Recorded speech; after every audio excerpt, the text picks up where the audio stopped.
You don't have 5G in your area, huh? You just got G, 2G, 1G. Yeah. We just got Spectrum. I'm about to get signed up for it, but we just got it. I'm Oh, on. I'm currently on Starlink. Oh, nice. really? I had to buy it. I don't have Spectrum or anything, Yeah. That's I've and been I'm hearing, on the broadband committee. but I've been hearing a lot about. Spectre hadn't hooked you up, got down that road yet. Nope. That's crazy. Who's coming, Bobby? Who's coming? Spectrum. Who are they using to get there? Uh, I'm not certain who's the contractor that they have, but it's the same guys that came out of Moundville, though. Okay. Yeah. They're using power poles to get to you? Yeah. They dug ours. They're not on power poles. They buried ours. Oh. Yeah, that was more the middle mile. They did the boat, yeah. Fiber optic. Yeah. All right. Good evening, everyone. Welcome to the League of Women Voters of Greater Tuscaloosa's Meet Your Legislators event. My name is Jackie Northup, and it is my pleasure to host you this evening. Tonight, we are live on YouTube. Recordings of this event may not be used without the express written approval of the League.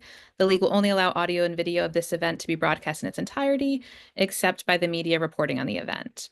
The League of Women Voters is a nonpartisan political organization that encourages informed and active participation in government, works to increase understanding of major public policy issues, and influences public policy through education and advocacy.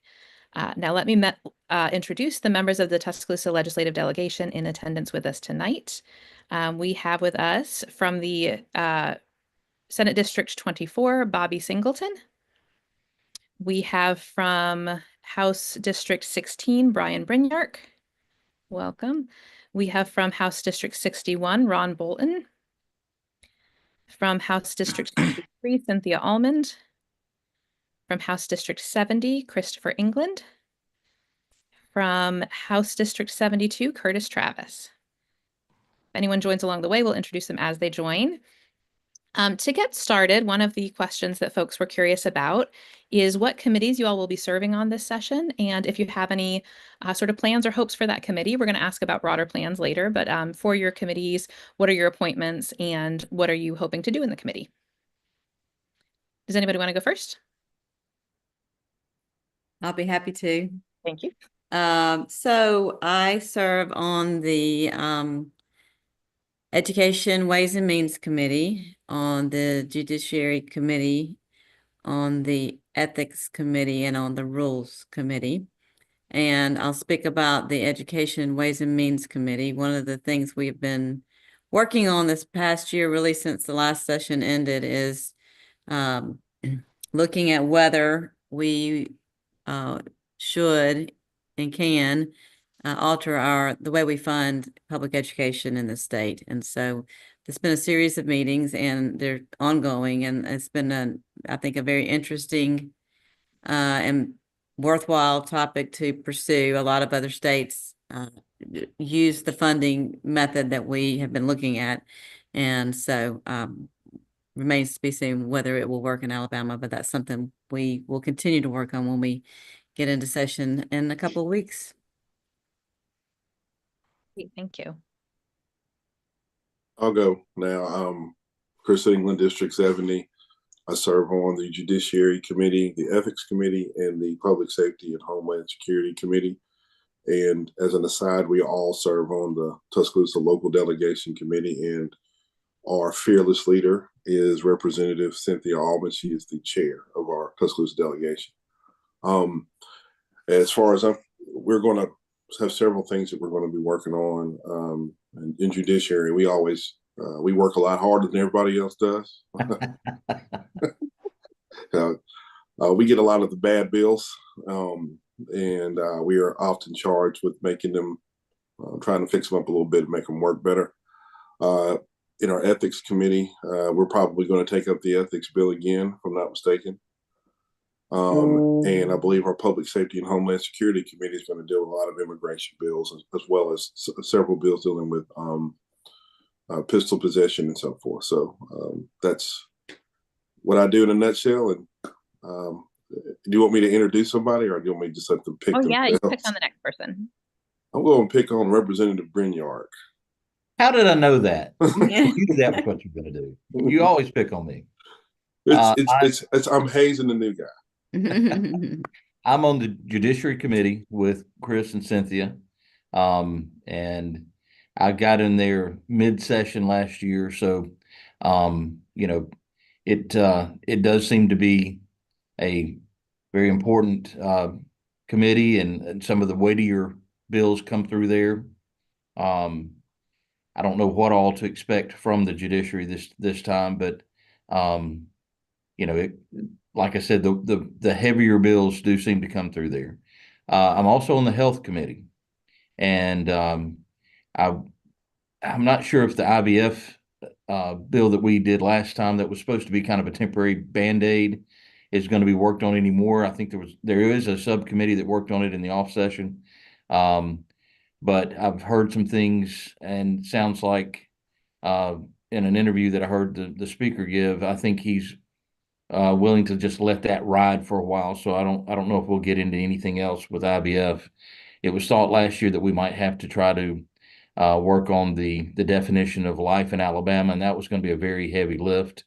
But it sounds like we're just going to let things ride the way they are. Everything's kind of back to working right now. So if it's not broke, don't fix it. So also in the health committee, we may need to deal with mental health. Mental health is a big issue in Alabama. Mental health is a problem.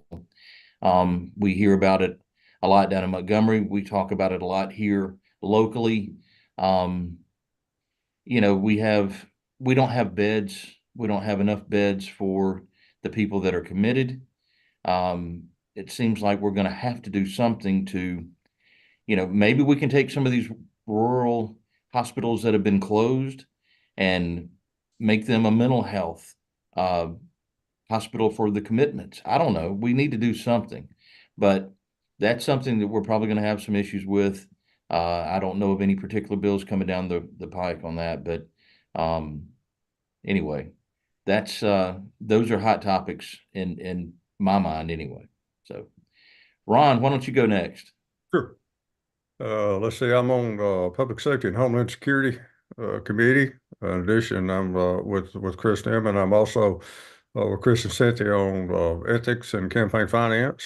And in addition, I'm on the Agriculture and Forestry Committee that handles farm matters and rural things related to that. We got a few things that'll be coming this time, but mostly we're busy studying bills to make sure we understand exactly what people are looking for, working with our drafters to make sure we get the things that they want put down into writing to where we can then run them through committee. Representative Travis. Curtis. Okay, good evening. Yeah, I'm on Transportation, Utility, and Infrastructure Committee, Ports and Waterways. I'm also with Campaign Ethics with Ron and Cynthia and Chris, and then I'm on Agriculture and Forestry with Ron, and those are the committees, and Ports and Waterways, where we continue to focus on stuff, particularly dealing with the Port of Mobile, expansions, improvements, things, dealing with the coal handlers and stuff like that. Most people don't realize now that from Tuscaloosa County now with the Blue Creek coal, the capacity we are looking at to start exporting the increased amount that the total capacity that we will be handling will be coal outgoing, because most of the power companies now, except the Gorgon steam plant, we are not longer burning coal in the state. That's going to be able to still continue to function in Port Mobile, what we need, equipment purchase and commitments. Campaign ethics, as you said, the ethics bill, transportation, utility, infrastructure.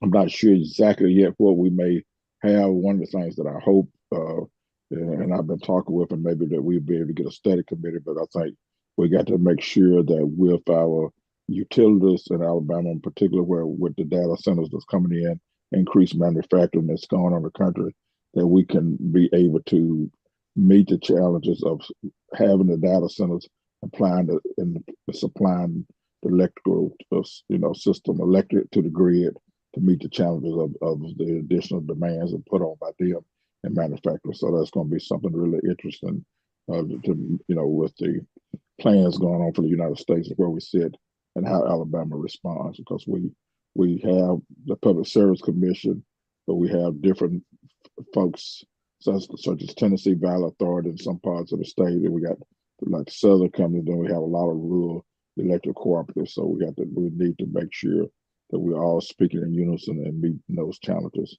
of our electrical system. Great, thank you. Senator Singleton?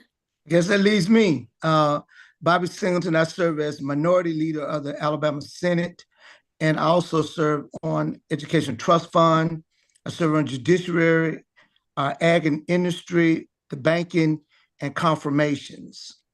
Some of the bigger issues that we're looking at in the Senate this year is going to be a big pharmacy bill that's going to come, that's going to deal with whether or not pharmacies, how pharmaceutical sales are done across this state, whether or not there'll be mail order, or whether or not our small pharmacies will go out of business. That's what basically we'll break down to. We're also looking at expansion of healthcare. There's a bill that possibly will come from Alpha to create a new health insurance in the state. And I know that's going to be very hot in the state. And on Judiciary, I do know that there have been a couple of bills that's been filed to ban Glock switches across the state. I know it will come to us in Judiciary. And I think we're also going to look at some, I don't want to call expansion of Medicaid, but I think that there are going to be some bills to be able to try to, a bill that's going to try to ensure Alabamians who are not insured through some means of health care through Blue Cross Blue Shield or some other carrier in the state. Thank you. It sounds like our local voices are on lots of important committees, and so we're grateful that y'all are representing us and looking for the best solutions in those areas. We did not want to limit you to the committees. You can introduce on any topic, right? And so are there other sort of passion projects or priorities or hot topics that you think will come up in the larger legislature, whether or not they're related to your committee? Anything come to mind? Well, I think something that's been tossed around, and we just have to see how what may happen. The issue has been discussed some about trying to repeal the overtime pay bill that was passed last year. I think there are some folks saying that it's taking too much money out, but I feel like it's been a great. It has met what we're trying to do to keep workers on the job and get them incentive in the overtime pay, where the state tax was not collected on the 5%. I think it was amount on the overtime pay when it gets over 40 hours, and that's been an incentive to keep workers and helping workforce development, keeping workers on the job. So that may be it has been some talk about. So we just have to see where that goes on that particular bill. And gaming, I don't know where that stands, which is always a hot issue. There's been some rumor that it may be a lottery out there, but everything I keep hearing that it's going, if anything happens, it will have to come out the Senate. Mr. Singleton, Senator Singleton, I'd love to hear your comments on that. Well, I mean, I think, there's not been a bill that's been worked on over the summer that I know of, okay? And I'm usually in on all of the gaming bills that are being worked on. So I do know that it has not, but there's been conversations, but there has not been a bill that's been worked on. And I think that if a bill does come, I think the one that I'm hearing about is Arthur Orr, who wants to bring just a lottery by itself and not deal with gaming. That's going to be a real uphill battle, because I think with just a lottery bill alone, it leaves a lot of money on the table for the state of Alabama, because all the other states around us already have lottery. So there's not a lot of other states to draw from. Gaming will at least give us an opportunity to draw from other states to be able to participate in Alabama as we do other states. But right now, there's not any particular bill that is being touted across the Senate as of yet. So, hey, this is the Senate. We may come up with one between 9 and 5th. Who knows?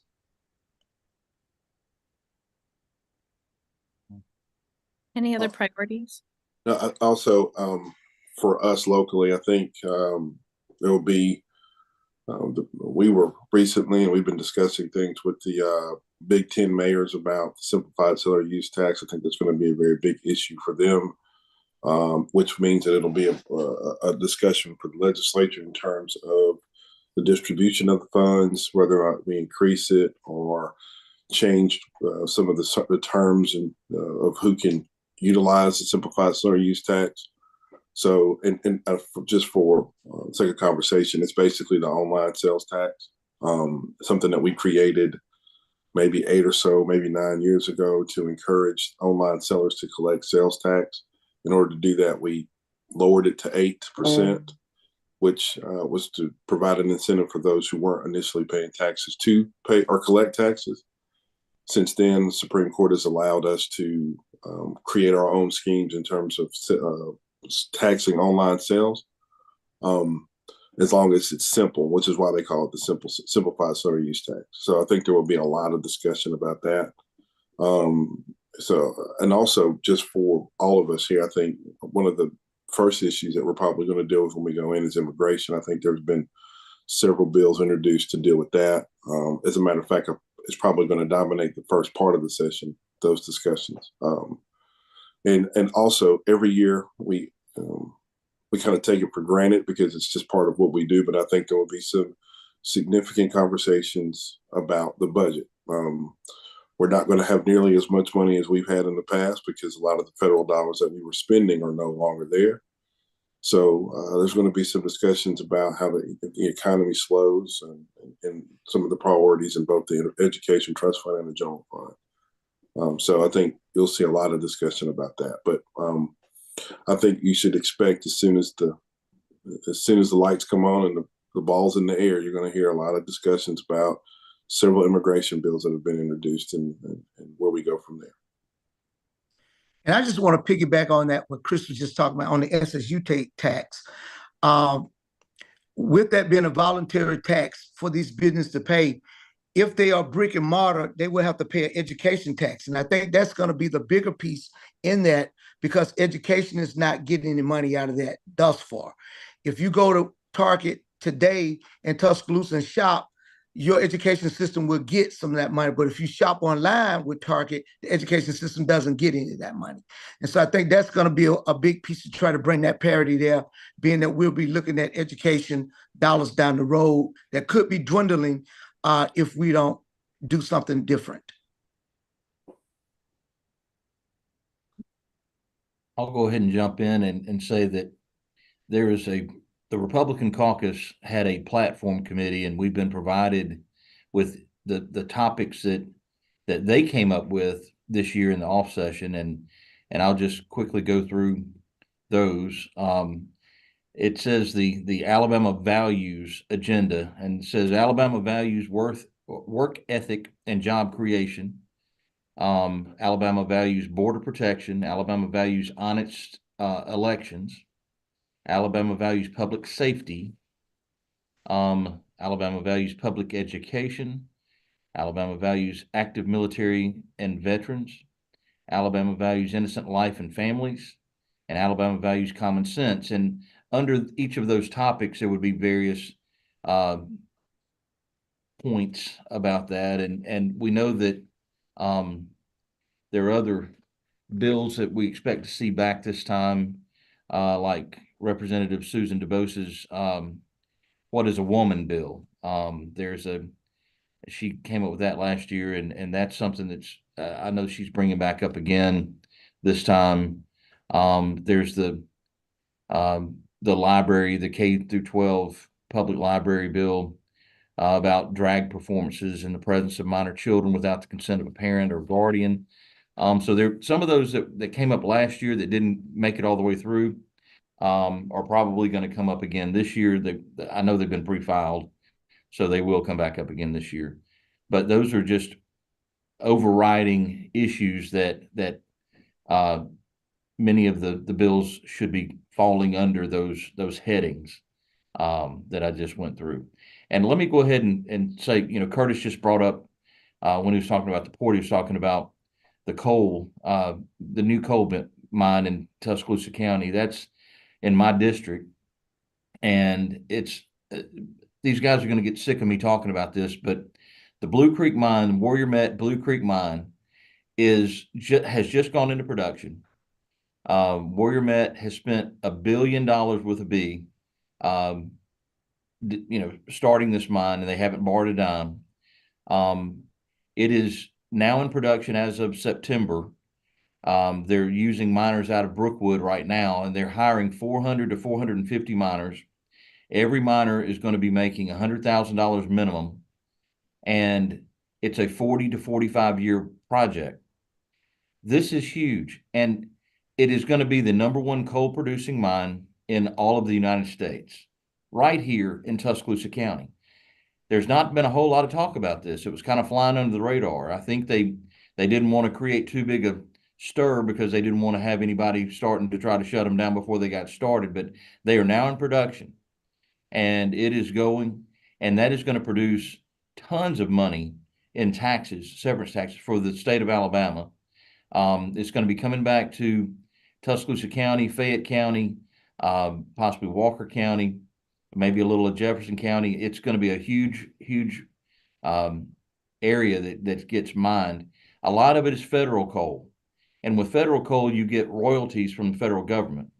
And I was told yesterday that just the federal money out of this is going to be $1.6 billion that's generated, that comes back to the state of Alabama. That's not small. And it's about $18 million a year just in federal royalties. So that's a difference maker. And it's transformative for the people in my district. I bet I don't have 400 to 450 people in my district, which is all of Fayette County, northern Tuscaloosa County, and western Jefferson County. I may not have 450 people that make $100,000 a year. Well, now we're about to have that added to our district somewhere. I don't know where they're all going to land. I'm encouraging all of my folks in Berry and in Fayette and Northside to get ahead of this and make sure we've got somebody that's building some neighborhoods, some spec houses, because when it hits and these people need houses and they get hired, whoever's ready for it is going to benefit the most, and we need to get ready. It's going to be a game changer for our county, for my district, and in large part for the state. And as Curtis mentioned, Mobile at the port, they had to double the capacity of the port in Mobile to handle the coal because of this one mine in Tuscaloosa County. So it is, and it's metallurgical grade coal, which is the most expensive coal in the world. And it's not for steam, like for a power plant or anything. That coal burns so hot that it's for steel production, basically exclusively because it burns so hot. So this is going to Europe, this is going to South America, this is going to China, going to Japan. So it all flows out of the port. And when it comes out of the mine there at Whitson in northern Tuscaloosa County, it goes 13 miles overland on an overland conveyor belt, a huge conveyor belt that goes to the rail spur in Berry. And then it goes from there by rail down to Mobile. Some of it goes the other direction to a terminal on the river, and it's going by Parker towing down the river to Mobile. So when it's at full capacity, both of those are going to be getting all they can get. And right now, coal is coming out of the ground 24/7 already, but it's not at full capacity. So it's an exciting thing for our county. It's an exciting thing for the state. And I just hope we're ready for it because nobody's really talking about this. Interesting. Any other legislative priorities that you want to mention before we move on to the next question? We've covered a lot. Well, Representative Travis had brought up and Senator Bobby had brought up the immigration bills that could be coming in public safety. We worked on one last time to modify one that was presented called the Lake and Riley Act. I know that's gotten a little bit of attention at the federal level in the last week, but the state level bill, when it came to us originally, Chris, you'll recall this, it was just a duplicate of the bill that they rushed and passed in Georgia after the Riley lady was murdered over there. And it had a lot of contents that really we didn't think was conducive. It's generally just the purpose of the bill was just to allow for local law enforcement to assist the federal government in holding people if they run across somebody that's in the country illegally without actually going to the extreme of going out and hunting people and stuff like that. So that's mainly what it was. But there were a number of things that I worked on with the sponsor for about 3 weeks in order to tone down some of the penalties for jailers that might make a mistake, or some of the penalties for municipal governments that didn't report that the way that it required them to. It had a penalty in there to keep them from being able to apply for any kind of grant money, and we had to get all that stuff worked out, and where it only accomplished what they were trying to do. And I think that bill, if it hasn't been refiled, it will be refiled. I believe it's already been refiled in the form that we finally produced there at the end of the session.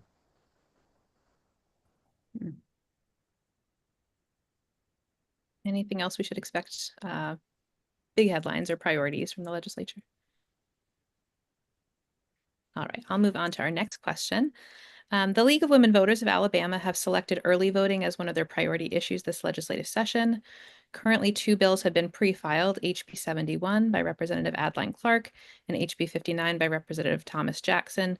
Will you support either bill? If not, what are your concerns? I can answer from my perspective. I hadn't had an opportunity to read those yet, but we have been having several discussions with some of our local delegation regarding the prospect of early voting and how to approach it.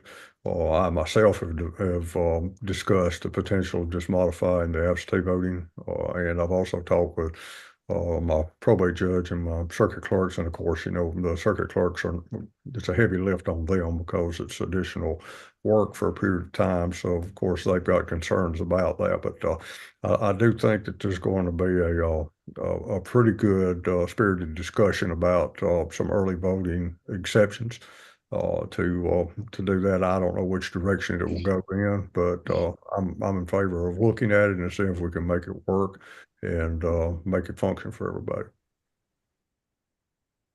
And I would say on that particular bill, I'm supportive. I think I'm a co-sponsor of the bill with Adeline and Ms. Clark and everything. But we'll look and see. But I look forward to try to figure out what we can do to be more assistance to provide that participation, encourage voter participation amount of voters, because it is a problem that we're having in the state. But we want to make sure that is available and make sure fraud is not, as always, there's not fraud involved, but we can do that.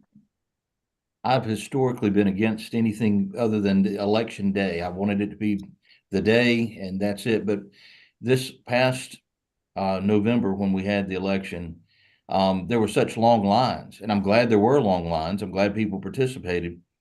So that really opened my eyes to maybe doing something that's maybe a 3-day election period or something, maybe not a month, but maybe having several days in a row, compressing that timeline that the circuit court clerks would be so opposed to. It's also increased, that also increases the cost on our state for the elections to have it go multiple days.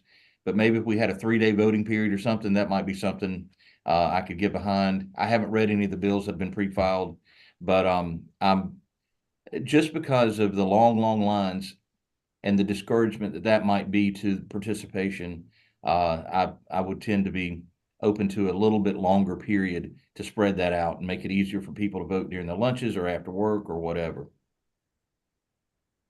I would say likewise, I have not read the bills that have been filed, and But I'm open to anything that encourages more people to vote and to reduce the long lines.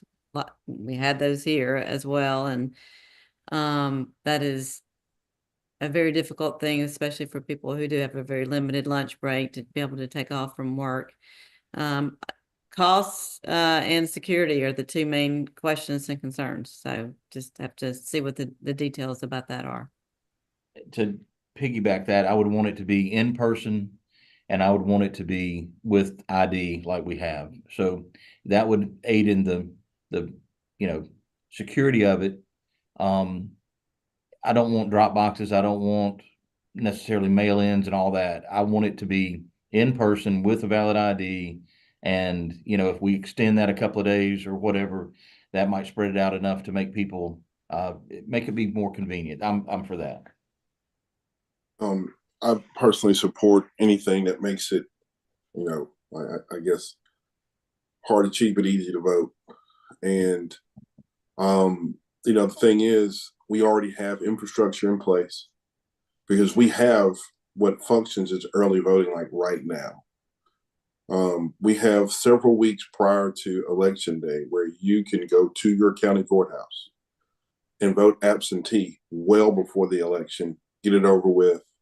It's in person, and we do have that infrastructure in place. And one of the things that Ron mentioned that just never really made a lot of sense to me and to a lot of people is that you can vote absentee, but we require you to lie about it. Yeah. To tell people I'm just not going to be here or something, or I'm going to be busy on that day. If we just remove that, that's one of the easier things that you can do. And you walk in there, cast your vote early, and go on about your business. And the thing is, those votes are put in a sealed envelope, and they're not opened until election day.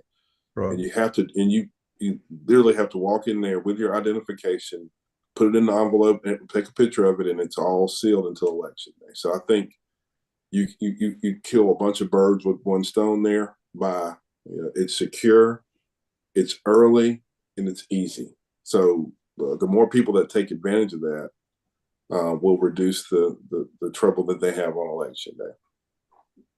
I agree. Well, let's excuse me. Go ahead, Chris.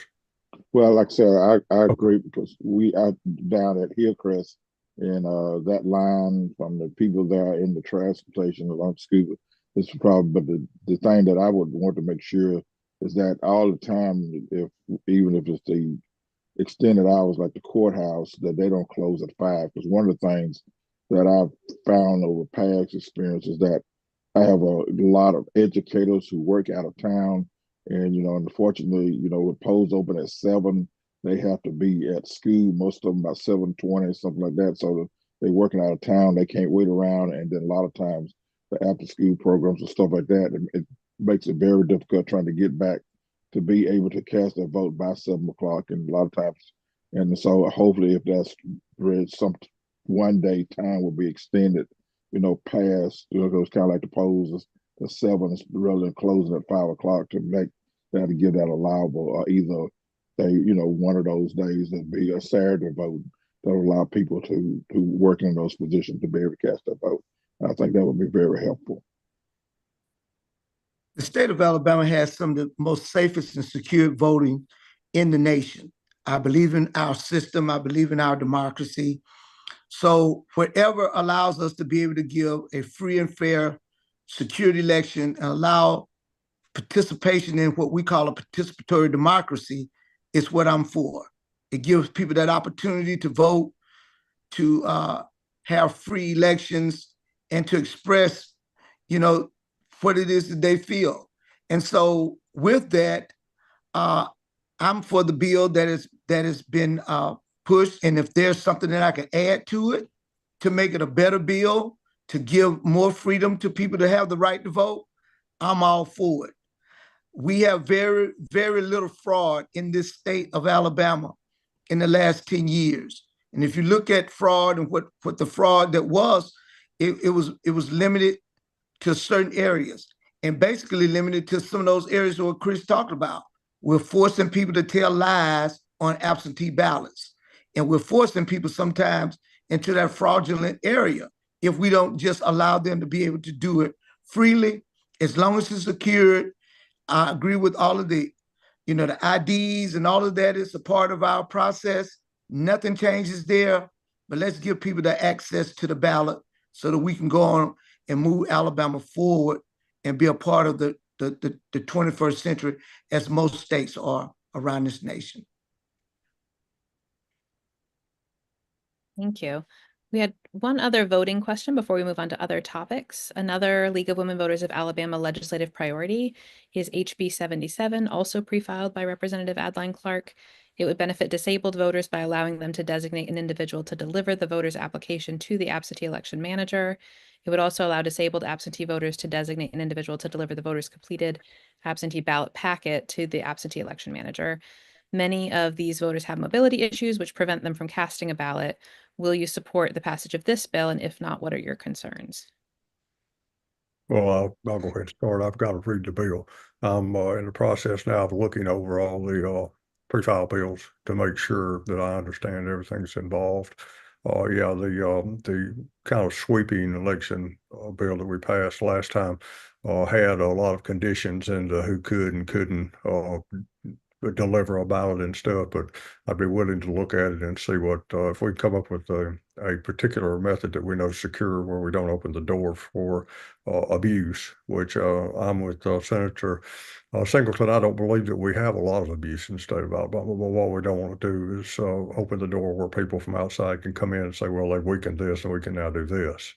And I'll qualify that by saying that that's not a partisan statement, because I think that most everybody understands that voter fraud, when it occurs across the spectrum. In fact, we lost a Republican legislator for something like that earlier in the session, earlier in our term. And, so the fraud that occurred up in North Carolina here a few years back was strictly on the Republican side. So I think we've both got an interest in making sure that we're keeping everything secure. And one of the unintended consequences of the bill that we passed the last time was that we didn't allow for people with handicaps or disabilities to be able to have their ballot delivered. People who are blind and want to be able to do it, we didn't allow that to happen. We basically cut them off of the process and basically said it would be a violation. And so I think this bill, with that intent, is intend to correct some of that, what that bill did not address the last time.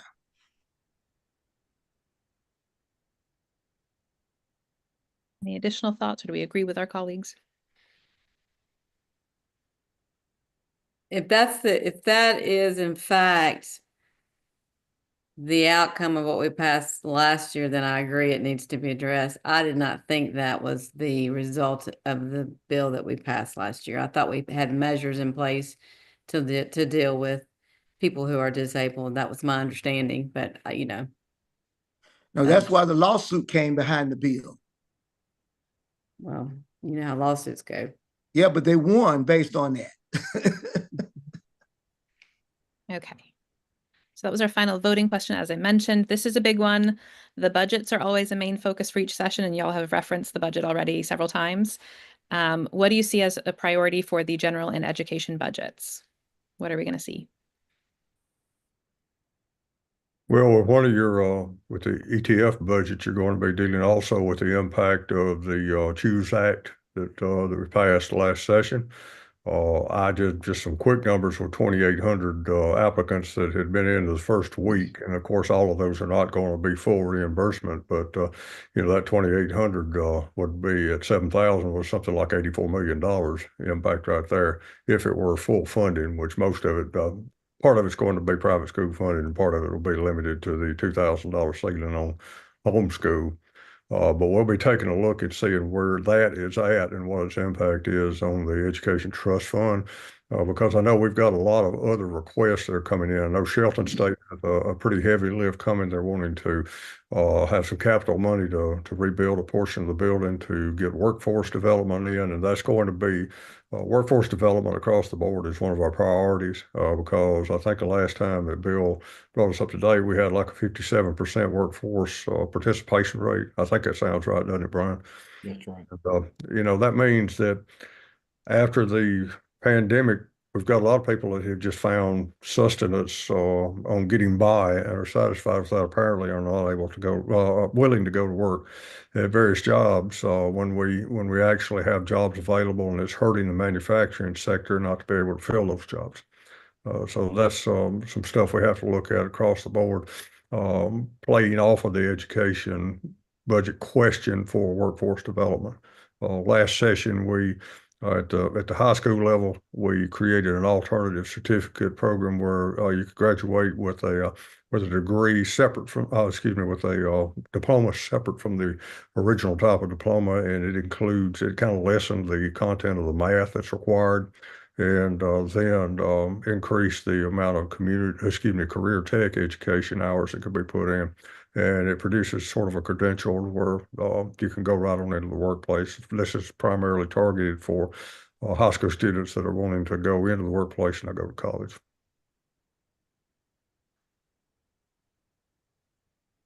Cynthia, you actually carried those 5 workforce development bills, didn't you? Carried one of them, yes. It was Okay. the housing act. Mhm. As a tax credit, which is not quite big enough, but still. That's right. It's not Yeah. quite big enough. We had to compromise. Well, on that question, we've been warned that while we're still in good shape, the money is not going to be flowing like it's been in the past. And with COVID money that was coming in from the federal government, apparently we had some really large revenues and really large budgets. But those guys that on the committee that are in charge of all of that, they've been saving the money and done some good things, and they had some good interest rates that we're going to not have in the future. But we've been warned that while we're still okay, be ready. It's tightening up.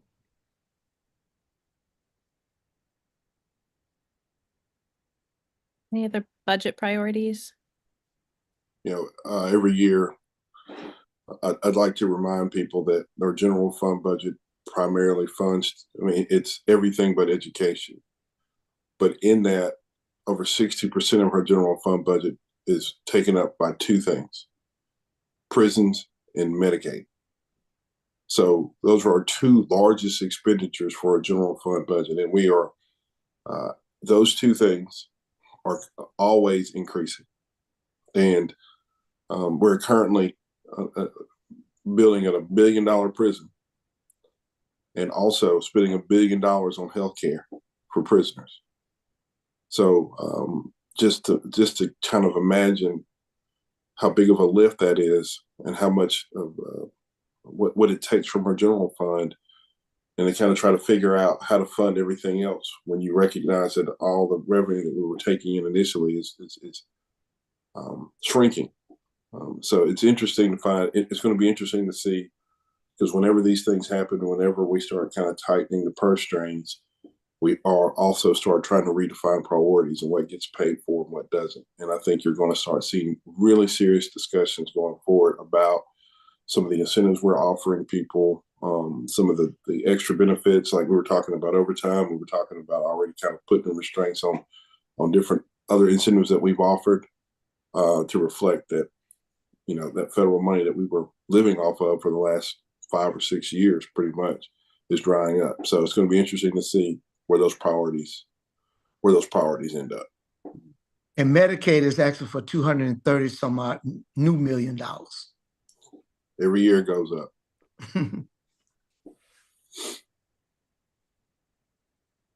Other budget priorities? Those are some big ones. All right. Several bills regarding guns, this has been mentioned, I think twice, have been pre-filed. Some prohibit bump stocks, converting pistols to machine guns, and possessing machine guns. Please tell us about your position on these bills. These bills specifically, some of y'all have mentioned not having had a chance to read the pre-filed bills, but this may be too large of a question for the limited time we have left, but what is an ideal gun law then? I'll be very quick on mine. I support the Glock switch bill. I think we've got to give the officers in the field the ability to deal with it at the state level. I'm retired law enforcement myself, and I've already told my gun enthusiasts that I was going to be on top of it. The other things with the bump stock and everything, I don't know that the bump stock's going to accomplish anything. And the exchange of, there's a bill out there requesting permits for the exchange of assault weapons and carry of assault weapons. I don't think that's a worthy bill, worthy of attention. I think there are a number of other bills a number of other matters that the municipal governments can deal with in the larger cities to keep some of the crime that's happening under control without just going out and penalizing the people that won't be able to defend themselves from the people that are doing the damage now. I think we can get by with some attention to hiring staff and some other things. Anyway, that's my input there. Well, I'm for banning Glock switches and any other thing that modify a weapon that has been produced to fire the way outside of its usual firing mechanism. I know that as you just said, there's a bill to put a permit on assault weapons. I'm against that simply because I believe that assault weapons should just be banned. I don't think that they should be, we should not have a permit for them. They just should be banned. I don't see a reason why a human being need an assault weapon in their home for protection. You don't need to hunt. You're going to tear up a deal with it. You can't hunt with it. So why we need assault weapons in our environment, in our communities at all? So I'm totally for the ban of it, not necessarily for giving permits for it. I do believe that there's enough momentum in the legislature in this session to pass that the ban that Representative Bolton was speaking of, and you just don't know how difficult it is to come to it in any agreement when we're talking about firearms. It is a heavy lift. So for us to be at this point is a monumental sign of progress. But unfortunately, that monumental sign of progress came as a result of just some horrible tragedies that have occurred as a result of the usage of these altered firearms.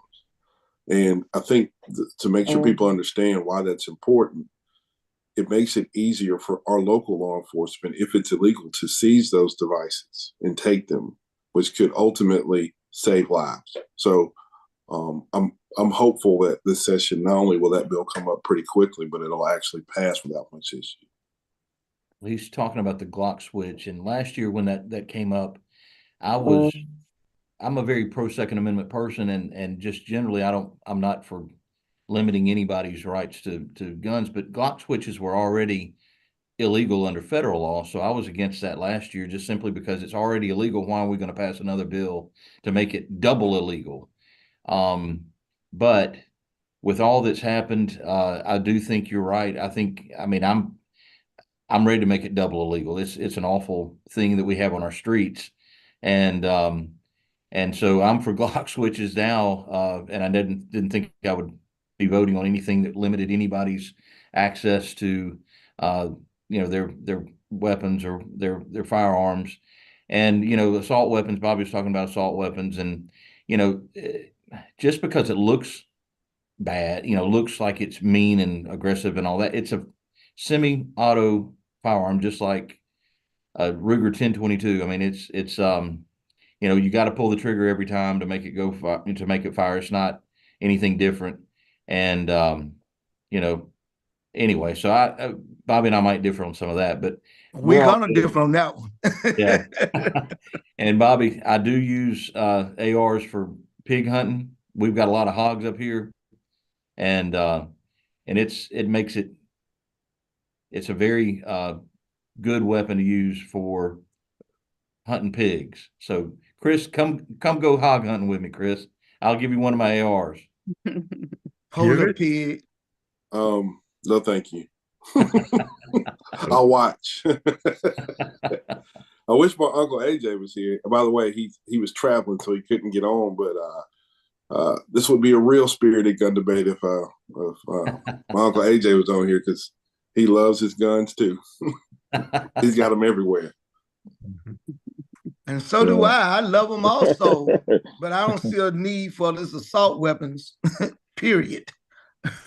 I'm like Bob. I'm an avid hunter. I'm an avid gun lover and stuff like that. But I don't have an assault weapon because I'm old school. All I need is one shot. So One shot, one one kill. shot. So, One shot, one kill, baby. hey, I always believe in you. Don't worry about how many bullets. Just have a good scope. But as the old farmer taught me years ago, man said you can't kill what you can't see. So good scope and one shot, all I need. I was going to add, sort of back to one of your original questions. I do expect there will be a public safety set of bills coming. I don't know where exactly it's going to come from, whether it's the speaker's office or from the governor's office, that will contain this Glock switch bill, and as well as some other public safety initiatives. So that is something I think will be a highlight. That and probably mental health will be two of the highlights of bill packages this session. And when you mention mental health, I think it's unfortunately one of the unfortunate parts of Governor Bentley's legacy is his complete destruction of the infrastructure, our mental health infrastructure and our institutional space. And we spent the last 3 or 4 years trying to repair it and recreate it through institutional space, through crisis intervention and so forth, because we just don't have places for people to go in the event that they are in the midst of a crisis. And what's even worse for us is that people now, including our criminal justice system, we have situations where someone's incarceration morphs from being incarcerated from being punished to being incarcerated because we don't have any place to put you. Or we have families now that are trying to find a back door into the system by encouraging their loved one who's got a mental illness to be arrested so they can get help versus actually being able to locate it on their own. And, Representative Brinyard, from his history practicing law and being a municipal judge, probably sees it more than anybody else that, he sees someone who's got a mental health issue and there's really no place to put them or anywhere to get them any help. So that's a huge issue that we're going to have to deal with going forward, because if you're criminally committed or even civilly committed, on both sides of that discussion, we don't have places for people to go. So repairing that infrastructure and actually making smart investments into institutional space so we can have a place for somebody to go that's in the throes of a crisis is probably one of the most important things that we can do now, especially considering where we are in Tuscaloosa County. Because really every facility that's left, every one of them, whether you're veterans, criminal commitments at Taylor Hardin or civil commitments at Bryce, forensics bed space there, they're all coming to Tuscaloosa County. So it is absolutely crucial that we figure out a way to create resources for those who are suffering from mental illnesses. And, Chris, the big thing everybody says is we don't have the money. We don't have the money. We're paying for it already. Right. We're paying for it in the prisons. We're paying for it in the hospitals. We're not getting paid for it in the hospitals in some cases. And I mean, the money is going out because of this problem, but it's going to places that aren't taking care of the problem. Thank you so much. We are nearing the end of our time. I do want to allow just a couple minutes if anyone has final comments, things that you think we should have asked you, or other sort of things that you would want constituents to know who are streaming this now or who are watching it later. Any final remarks? I would just add, just for constituents that, first of all, it's a pleasure to work with each of the representatives here tonight and those who aren't here, that we do have a great team that impacts Tuscaloosa County and West Alabama. And I'm not just saying that, we all actually like each other and don't always agree, but we like each other and we work well together and Thank you, are Cynthia. almost always 100% in lockstep for local issues. And we get behind those together and help pull those through. So if you have issues that you would like us to look into, or you have opinions one way or the other about bills, especially once session is started, a text to me is or an email is most effective. It's hard to answer the phone in a committee meeting or house floor, but we can read text and we can read emails, and so that's just an easy, quick way for us to hear from you when things are happening fast. So I would encourage people to reach out if they have strong opinions. I just want to remind people also that we do deal with local issues as well. We have our local legislation, and for what it's worth, a lot of the road projects that you see going on across the county, the Tuscaloosa Road Improvement Commission, which is an act that the legislature passed, and with cooperation between all of the bodies, the school boards and the county commissions and everybody, we passed. And it's one of those things that we've done. It addresses traffic needs all over the county. I know you get tired of seeing orange cones everywhere, and you get tired of roads being closed, but you always forget those things when it takes you a little bit less time to get from point A to point B across the county. And I just want to echo what Representative Allman said.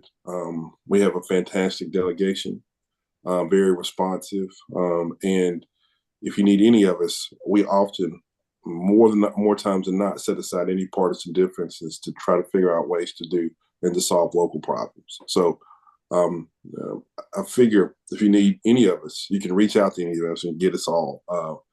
Because, like I said, we have a great relationship, and our main concern is always making sure that the folks of Tuscaloosa County are taken care of.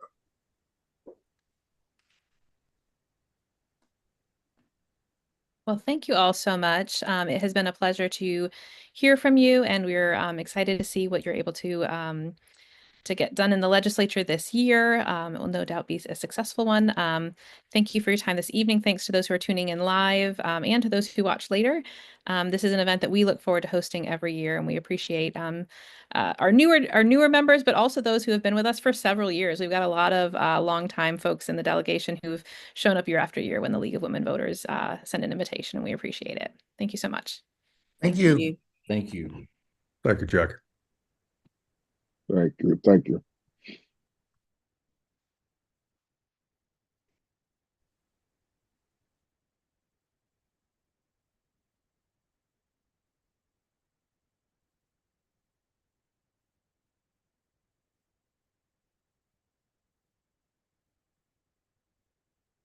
We're offline, Darlene.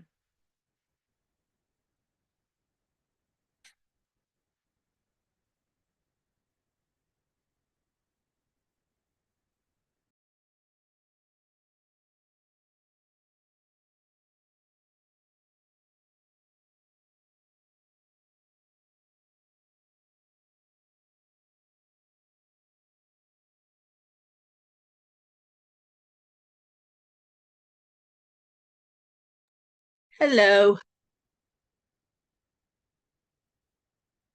You there? Up there.